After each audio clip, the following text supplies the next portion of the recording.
What's up, everybody? It's DieselDonlow here. Thank you for everyone that showed love for our first podcast, which was just released today on iTunes. It was released on Google Play and other media outlets that we all have. So I really want to thank everyone for the love and support of that.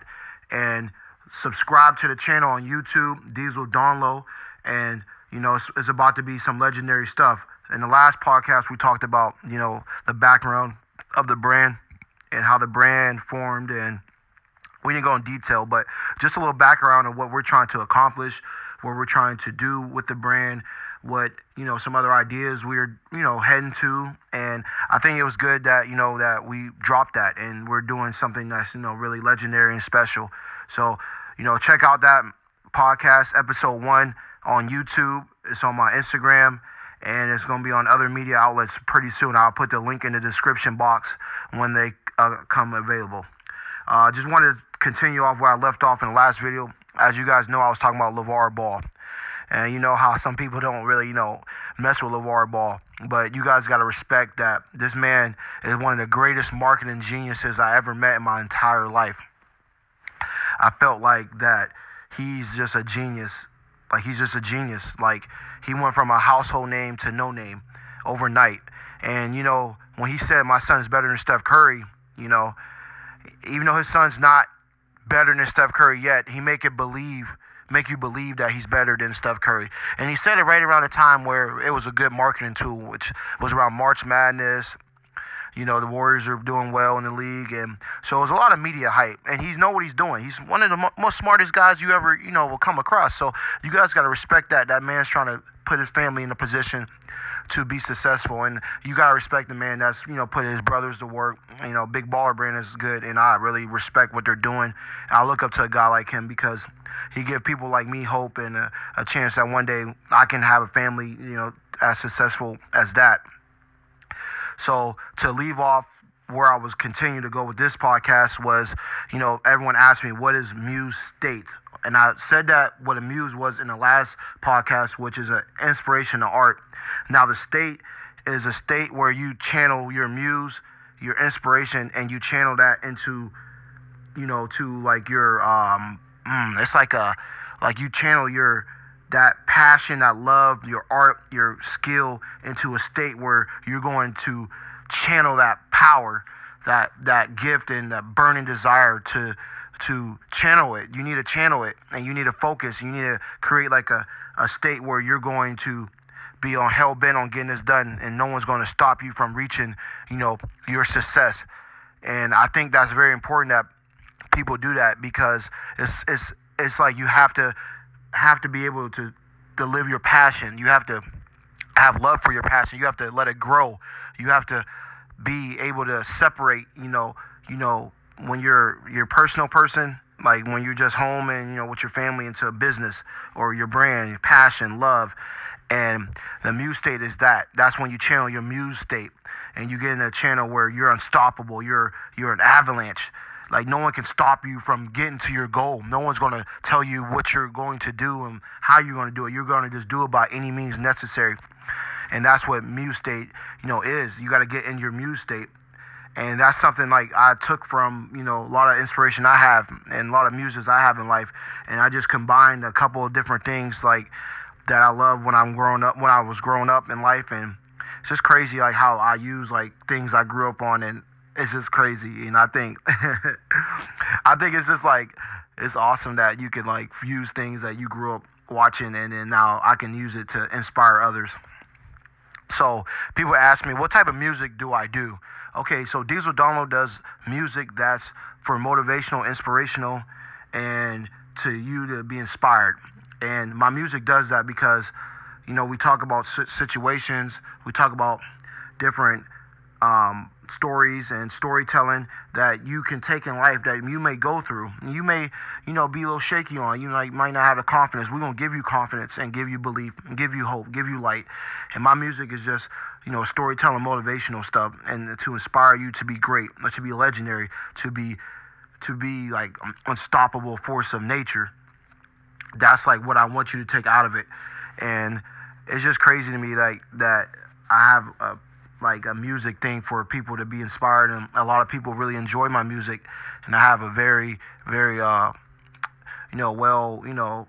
I get good feedback, and I feel like it's just a challenge to put out something like that people would love to hear and people would love to, bump to in a car and get inspired by, go to the gym and play it out. And my music is just to inspire you, to help you out, and to let you grow and to help you stay motivated. A lot of people can get motivated, but can you stay motivated and stay motivated at a high level? And I was just telling one of my friends this the other day, and my girlfriend, I asked her, she asked me, like, and they asked me too as well. It was like, how do you stay at the level that you're at, the high level of motivation is driven, staying dry and having a drive to be the best. Most of that comes from, when people give me motivation, fuel. Like, I call it low hanging fruit. Someone might say, oh, you didn't really do something, or you're not, as good as you think you are, and blah, blah, blah, blah, blah, blah, blah, blah, blah. Just saying just stuff. It's just hater stuff. And, I take all that hater stuff and I put it into motivation, man. I never going to give them something to hang their head on, and I'm not going to respond and all that stuff. So a lot of this stuff, like, man, like, I just motivate through my inspiration, through my clothing, through my hats, through brand awareness and other things that I may do. And I just try to help other people that's going through similar things through their careers and that need this advice that I have. So a lot of that is just, I love motivation. I love when people give me something to get riled on. I need some type of motivation. When you want to be like at that level, high level, you need anything to stay at that level. And they don't even know that. I'm obviously internally motivated anyway. I want to go through the process, the story, and to see if I can even do it. Like me even doing an Arnold is like motivation. Like, I didn't know I could do that. And me having a booth there with some of the biggest brands in the world is something that, inspired me to do it. Like, to put myself up with them, and I want to see what I can do with being around the best. When I'm around the best, I become the best. And, that's the greatest thing I can say. And to learn and to be the best, you have to be around the best. So I need to see all these big names and all these big people that's going to be there because they inspire me to be the best. And it's all motivation, baby. That's all it is. That's all I can say. And I love, like, sharing this with you guys so you guys can go through, things that you're going through, and you might need this one day. Also, my clothing. I have a shirt that says a quarter to a dollar to a 5 to a 10. I have 3 different series of those shirts. One, it says, like, it has numbers on it, which the numbers just say, like, we, as an entrepreneur or any business person, when you went from a quarter to a dollar, you made profit. And then from a 5 to a 10, that's another profit. And my shirts are symbolizing motivation and profit, and being an entrepreneur, you should understand what I'm saying by you went from a quarter to a dollar to a 5 to a 10. And people ask me, what does your shirts mean? And I have a shirt that says, can't stop the rain. And in life, people is going to say some stupid things, say like, oh, like, that you're not good, or you're not, you know how people are. They just try to, like, just deteriorate you and try to break you down, but they can't stop your reign. That's one thing you got to remember, that no one can stop your reign. No one can stop your power. No one can stop your passion from taking, over whatever you want to do with your life and your goal or your ambition to be the best you can be. No one can stop your reign. And I made a shirt about that. And I think no one can stop your reign. No one can ever stop what you're trying to do. One, you have the power of Jesus Christ in your life, or not, hopefully you do, but, no one can stop the power that's inside of you, because that's your gift, that's your motivation, that's your drive, that's what you're trying to accomplish, what's your mission statement, and whatever. No one's going to stop your reign. And I made that shirt for people that try to stop our reign. No one's stopping your reign. No one's stopping my reign. We're going to continue to push it, conquer, dominate, motivate, inspire life. And that's what we do through the clothing. So my clothing might not be, understanding, and it's an understanding there, but you have to understand the story. All my stuff is all stories, all storytelling, always telling a story and where I am at that stage in my life. So when you look at the shirts that I put out on the brand, Actually, the website is DieselDonlow.shop, www.DieselDonlow.shop, and we have so much motivational product out that we're just trying to motivate different people to stay hungry, stay driven, stay at the top of their game. And that's what we're doing through our clothing. So when I make these sayings on the clothes and all that stuff, there's always a story where I was in life at the time, what I'm going through, and a lot of different things that, that we're trying to accomplish through the clothing line. Some failures I had in life. Someone asked me to talk about that today. Some of the failures I had was, the most recent ones was that I went to play basketball at college, and I didn't play. Played a couple years, but I didn't stay, too long playing. And my journey through basketball started at Bethany College in August 2010. After my senior year, I went to Bethany, and it just didn't feel right to me to be there because I didn't want to be there. But Coach Sachs, which is his name, I think he's at Salisbury State right now. He just was on it. He's one of the relentless recruiters that I ever met. So a lot of it was to pay respect to him, but I wasn't genuinely I didn't want to genuinely be there. I wanted to be somewhere else, and that just didn't work out because I thought I was at a higher level, and I just didn't get the respect that I needed at the time. So I went to Bethany, and it just wasn't there. I just couldn't do it. I couldn't play. I never really discussed this with anybody, but a lot of it probably was that I didn't have the drive there, and it just sucks that I didn't finish there. I didn't have it in me.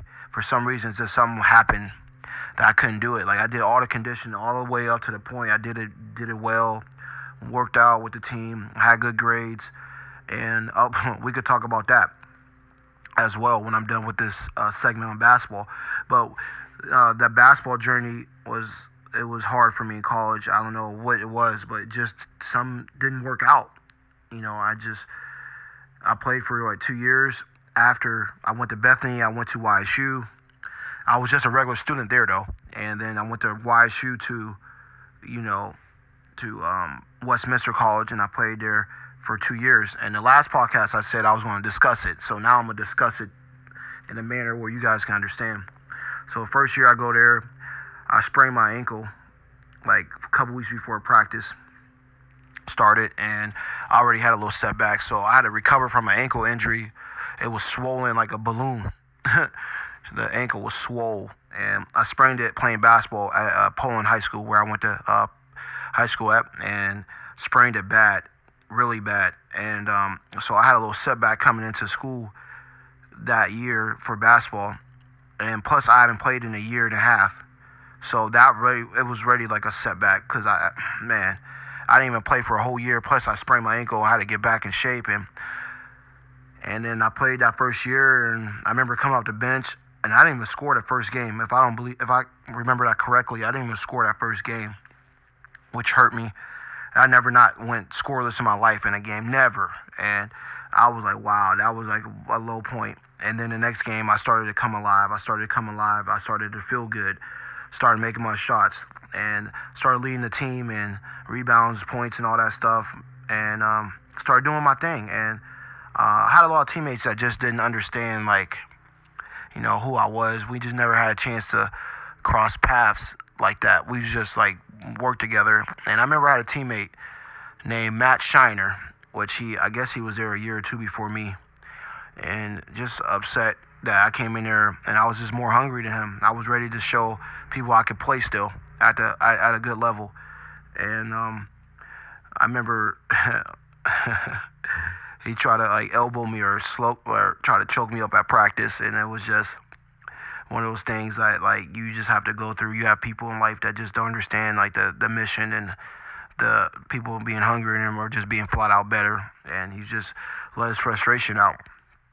And I knew he was angry because he was losing his attention to me, and he lost a lot of respect that day, I think, from a lot of teammates, and he ended up quitting that year. But the failure I was saying in that is that I went from not playing at Bethany the year before to playing them. That next year I played Bethany at Bethany. And again, oh my God, you talking about a bad game. They were booing me crazy.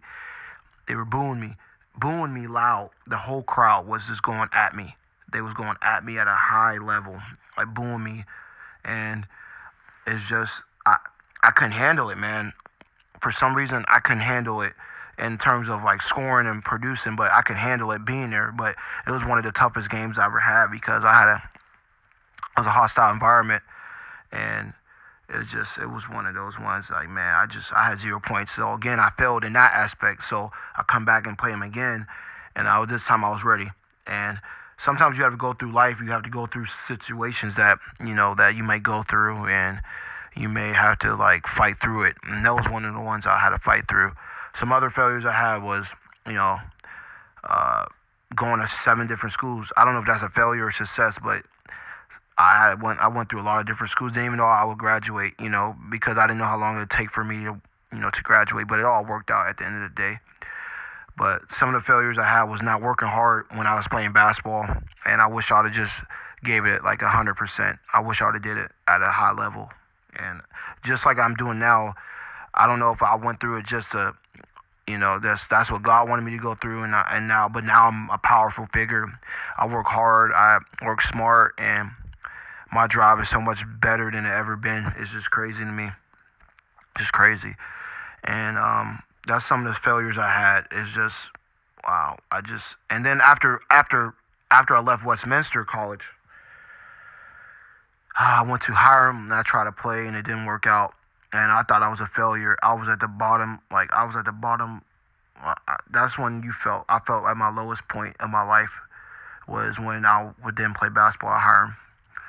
And it just hurt me, and I had to accept it, man. And it's one of those things you have to accept in life that it wasn't in the cards for me to continue to play. So what I did was try to find something like I love doing, which is fitness.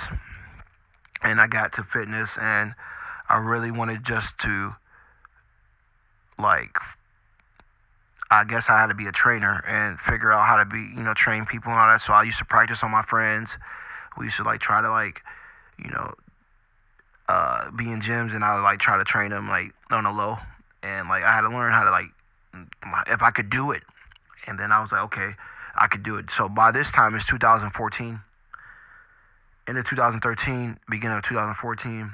So for a whole year I'm trying to do it. I'm trying to figure out if I can do it, and it took me a whole year to figure it out. Oh, I can do it. So then my failure from not playing basketball led me to, fitness and all that stuff, and being involved in the fitness industry and stuff like that. So I think that was awesome that, that I went through everything I went through, because it got me to where I am now. And that's to be involved with fitness and to do it at a high level. So that led me to the gym. And the gym that I first started out at was Physique Fitness, which, led me to having a lot of customers and, clients I had, and I was training people, and it was just crazy. I went from not training nobody to training 25 people. And I just was awesome. What's next? What's the next challenge I could do? Okay, someone said, can you make shirts? Oh, what? Going to shirts? Cool. So I looked up how to make a t-shirt, and I did that. And then I just kept doing it, and it led me to, all the things I'm in now: acting, training, motivational speaking, entrepreneurship, stunts, making music. And it's just crazy that I could do I could put out, motivational stuff to people so they can, be motivated in life, and have a clothing line that does that. And a lot of this stuff I'm sharing with you guys is just background stuff, and continue so we can progress through these episodes, and you guys can really just be on this journey together with me. And so this can help you and your, different things you go through. And it's just crazy. I remember the first time I went to a movie set. It was on Banshee, and I'm like, whoa, everybody walking around. Oh, okay. This is a year later, 2016. I started, being in the acting world, and I had to learn that industry. I had to learn that thing. I had to learn how to push buttons. I had to learn how to, properly do that industry. So that was the next thing. And the gym, man, the gym that really, really helped me get to the next level was Rivals Fitness. And I have to give, homage to that owner, George Summers, for letting me go in there and train people too. And what I want to share with you guys today is I go to the gym at least 3-4 times a day. No, I'm kidding. I go at least twice sometimes. I go at least 6 days a week, 5-6 days a week. And I train really hard now. I'm starting to do a lot more cardio, trying to get weight down, trying to eat properly. Shout out to Kitchen Abs for providing me with meals. And you guys got to check them out. They're a local business in Youngstown, Ohio called Kitchen Abs, and provide meals for you guys. And it's just a good way to stay healthy, eat right, and stay on a well balanced. I think a lot of people has to understand that when you are in a diet, you have to be very strict. You got to know your body. What's the calorie intake?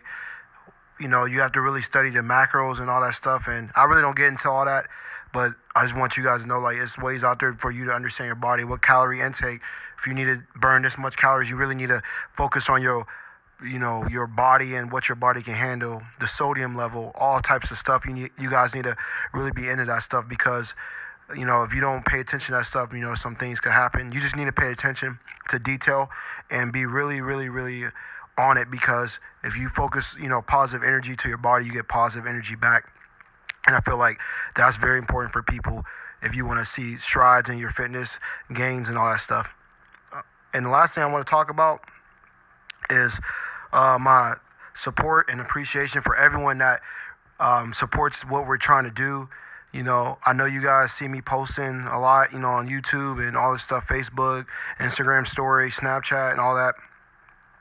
And I really appreciate that everyone that really support the movement.